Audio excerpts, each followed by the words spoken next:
이는 나를 비롯한 여기에 있는 각 신학대학과 신학대학원의 교수들 탓이다.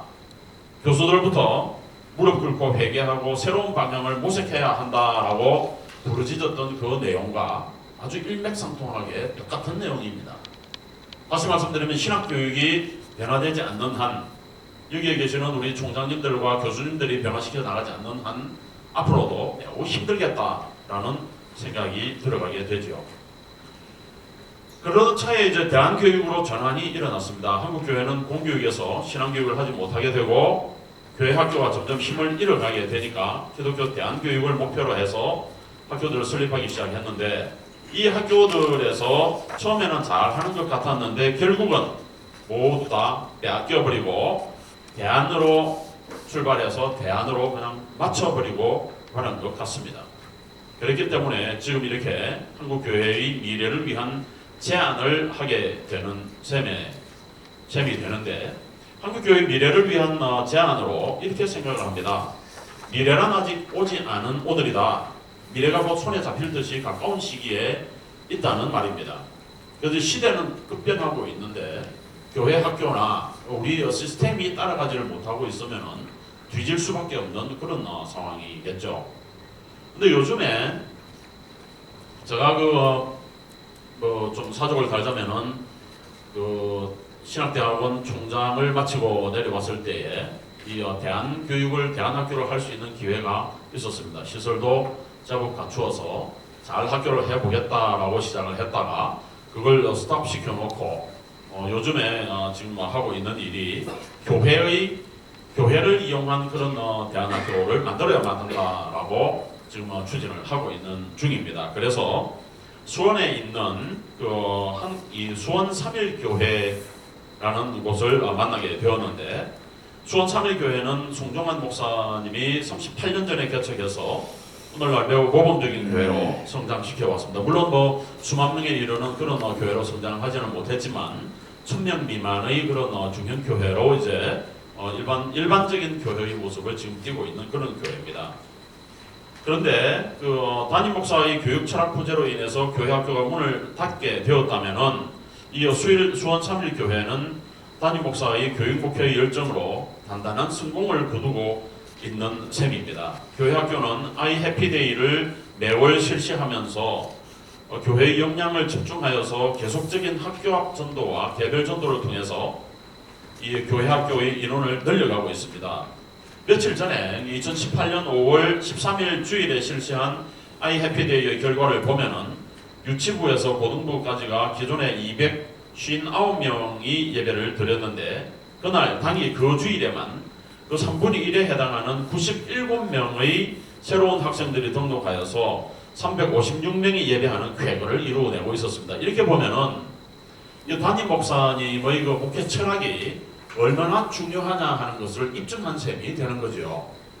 이렇게 이 교회에서 미래 인재 육성을 위한 프로젝트를 중심으로 이렇게 해서 보면은 이제는 대안제시로 그치고만 대안학교를 건너뛰어서 교회의 교육시설을 주중교육기관으로 전환을 해서 이루어내는 그런 기관을 만들어간 셈이 됩니다. 3일교회의 경우를 보면은 이 수원 3일교회의 경우에도 비전센터를 새로 건립하고 주중기독학교를 하기 위하여 1, 2층을 교육시설로 허락을 받아 놓은 상태였습니다. 하지만 정부에서 어린이 보육에 힘을 쓰면서 여러가지 사회적 주변 여건이 악화되어 어린이 선교원을 포기해야 할 정도로 인원이 감소했습니다. 그러던 차에 이제 저를 만나서 주중에도 교회 시설을 사용할 수 있는 방안을 모색하게 되었고, 1층에는 영어로 교육하는 국제 선교원을 설립하였고, 2층에는 3일 국제 크리스천 스쿨을 설립해서 초등학교 5학년까지의 과정을 개설했습니다. 그리고 공교육을 마친 이후에 오후에 오는 하프 인터내셔널 스쿨을 개교를 해서 3월에 개교했는데 지금 약 20여 명의 학생들이 등록을 해서 지금 국제화 교육을 받고 있는 중입니다. 외부에서 바라보는 시각은 그렇게 만만하지만은 않았지만은 과연 되겠느냐는 생각과 여러 가지 걱정들이 있었지만은 담임 목사님의 전폭적인 지지와 결단으로 이루어갈 수 있었습니다. 그런데 주변 교회들에서도 보면은 동일한 문제들이 등장을 하고 있고, 또 이 문제를 어떻게 해야 되겠느냐라고 상의해 오는 것을 보면은 주중에 남아있는 교회 시설을 이용하고 싶은 마음은 목사님들 마음속에 많이 있는 것 같습니다. 그런데 이 주중 시설을 이용을 하려고 해보니까 학원의 대체 효과가 많이 있는데 2017년도의 통계 연보를 보면은 사적 학원의 수가 8만 130개소가 됩니다. 등록 학생의 수가 이 1,100만 명에 이르고 있어요. 그리고 월 평균 교습비가 최고로 내는 학생을 보면은 396만 원을 내는 학생도 있고 입시 학원의 경우에 월 36만 2,214원이 최고의 금액에 해당이 됩니다. 대강은 이 정도 내는 것 같아요. 그리고 이 참여 시간은 한 사람이 한 학생이 일주일당 6.1시간으로 전년도보다 0.1시간 증가했다. 그리고 1년에 18조 6천원을 18조 원에 해당되는 돈을 초중고등학교 사교육비 총액으로 보고하고 있기도 합니다. 그런데 이 통계를 벗어나서 보면은 그 사교육에 투여하는 금액이 36조 원에 이르고 있습니다. 대한민국 1년 예산의 10%에 이르는 금액입니다, 사실.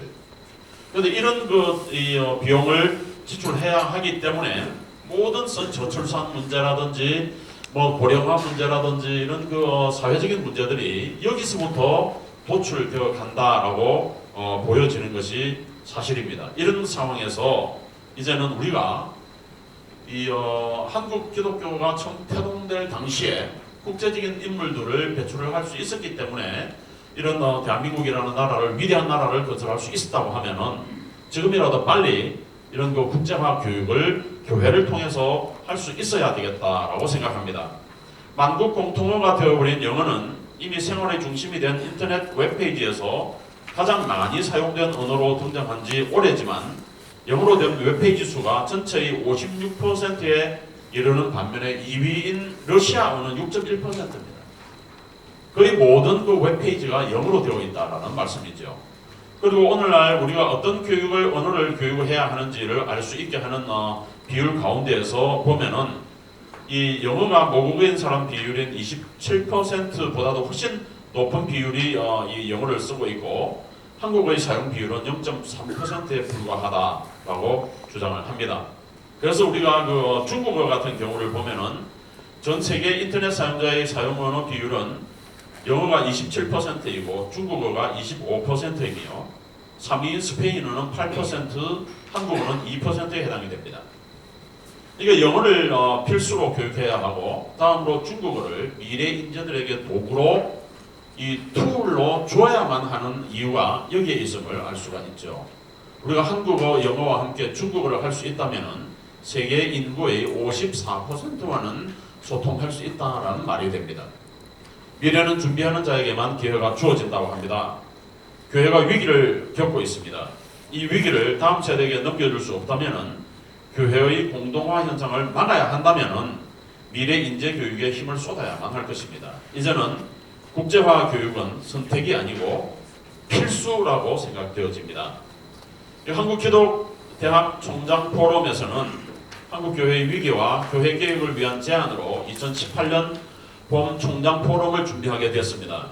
한국교회의 위기란 무엇보다도 교인 수의 감소와 그 중에서도 특히 다음 세대의 급격한 감소를 그 이유로 들 수가 있는데 물론 다음 세대의 감소는 인구의 감소로 인한 불가피한 면이 있다고 하지만 기독 부모들의 세속화에서 그 원인을 찾는 것이 더 명확할 것입니다. 물질 만능주의로 인해서 모든 인성교육이 마비되어 버리고 말았다는 것은 필자의 경험으로도 충분히 감지되고 있습니다. 학교 교실에서 초중등 학생들에게 공부를 하는 이유를 물은 적이 있습니다. 그리고 발표하도록 하였더니 돈을 벌기 위해서, 좋은 대학 가기 위해서, 좋은 직장 갖기 위하여 라는 대답이 주류를 이루고 심지어는 거지 되기 싫어서 라는 대답이 나왔습니다.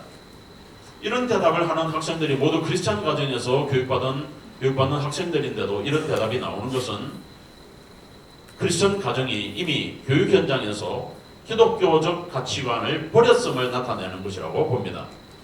정의론 총장님은 그의 저서 교회 교육학에서 교육의 의미를 인간의 인간됨을 목적으로 하는 인간의 성품의 변화를 꾀하는 일이고 목회사역은 바로 그 자체가 인간을 교육하는 일과 직결된 것이며 또한 교회의 모든 사역은 교육사역 그 자체임을 인식하게 된다라고 가르치고 있습니다.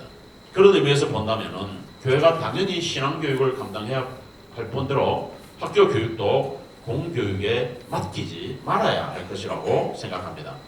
이제는 망설이지 말아야 합니다. 이제 그 시간이 얼마 남지 않았습니다. 교수 방법론적으로도 지금까지 해온 수직적이고 수동적인 교육의 한계를 벗어나서 예수님의 교육 방법인 질문을 통한 스스로 학습을 적용할 수 있어야만 합니다.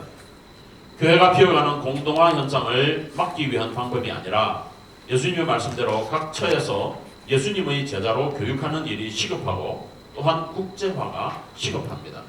대안으로 머물러서는 안 되고 교회 학교 교육이 주류가 되어야 할 뿐더러 교육부 정책적으로도 기독학교들에게 학력 인정의 길도 열어주어야 할 것입니다.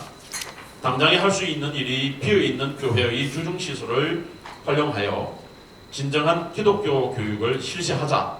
그리고 나서 기독교 교육의 결과는 적어도 30년은 걸려서 나타날 것이고 아무리 한국 교회가 위기라고 하지만 교육만 제대로 설 수 있다면 우리는 극복할 수 있다라고 믿습니다.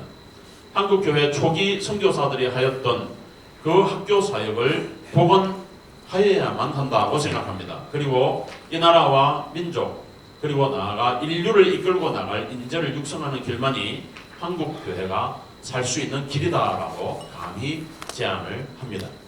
감사합니다.